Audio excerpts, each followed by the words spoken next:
Pour la question 1, on nous demande de préciser pour quelle valeur de x, ln de x est positive. Vous vous rappelez, si vous regardez la courbe de la fonction ln, vous avez 1, elle fait ça, et elle monte.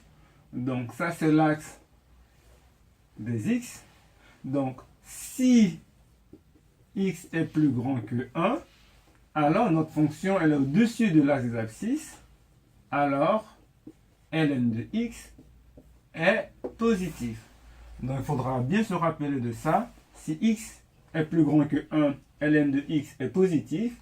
Et si x est compris entre 0 et 1, ln de x est négatif. Maintenant, pour résoudre cette équation, on va utiliser la formule ln de a est plus petit que ln de b, si et seulement si a est plus petit que b. Donc là, ça entraîne que ln de 3x moins 7 est plus petit que ln de 7x, si et seulement si 3x moins 1 est plus petit ou égal à 7x. Je fais passer le 7x de ce côté, ça fait 3x moins 7x. Je fais passer le moins 1 de l'autre côté, ça fait plus 1. Et donc ça nous fait moins 4x est plus petit ou égal à 1. Je divise par moins 4. Je change le sens de l'inégalité. Et ça me donne x plus grand ou égal à moins 1 quart. Mais attention, x est plus grand ou égal à moins 1 quart. Il nous faut prendre seulement les valeurs de x qui sont supérieures à 1 tiers. Donc, on a moins 1 quart ici. X doit être plus grand que moins 1 quart.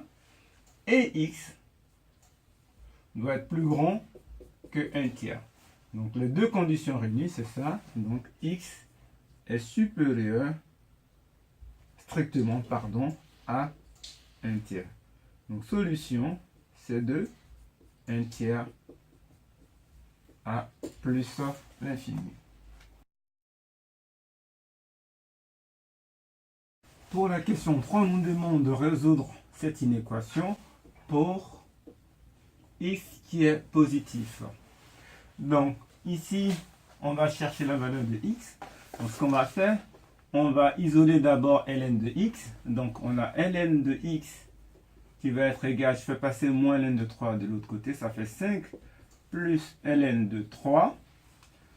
Ensuite, là c'est ce qui est important. Pour obtenir x, je vais utiliser cette propriété, exponentielle de ln de x égale à x.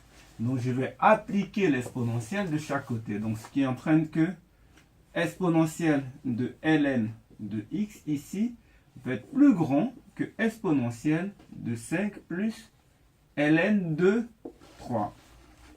Exponentielle de ln de x, ça fait x. Donc exponentielle de ln de x, ça fait x. Pour cette partie, exponentielle de a plus b, ça fait exponentielle de a fois exponentielle de b. Donc on a x qui est plus grand que exponentielle de 5 fois exponentielle de ln de 3, ça fait 3. Donc finalement, x est plus grand que 3 exponentielle 5. Donc voilà la première méthode. Donc pour la même équation, on va utiliser une deuxième méthode. On va commencer par faire en sorte qu'il y ait un seul ln. Donc on sait que ln de a moins ln de b égale à ln de a sur b. Donc j'applique la formule ici. Donc ça me fait ln de x sur 3 est plus grand que 5. Or, pour celui-là, je vais avoir x. Je sais que exponentielle de ln de x, c'est égal à x. Je vais donc appliquer le ln de chaque côté. Ça me fait exponentielle de ln de x sur 3 qui sera supérieur à exponentielle de 5. Donc, la exponentielle de ln de x sur 3, ça va être x sur 3 plus grand que e de 5. Je peux passer le 3 de l'autre côté, j'obtiens x supérieur à 3 e de 5.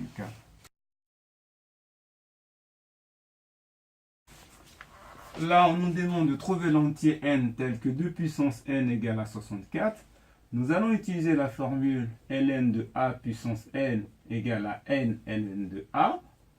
Cela nous permettra de faire descendre la puissance n ici et de pouvoir résoudre l'équation facilement.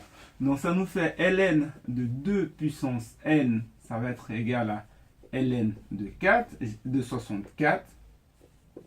J'applique ln à gauche, donc je dois l'appliquer à droite. Là, on obtient donc n ln de 2 est égal à ln de 64. Et donc du coup, n égale à ln de 64 sur ln de 2. Je rappelle qu'il n'y a pas de formule particulière pour calculer ln de 64 sur ln de 2. Ici, on calcule ln de 64 et ln de 2 et on fait la division. Pour cette inéquation, on va commencer d'abord par isoler le ln. Donc, on va faire passer le 1 de l'autre côté et après diviser par 5.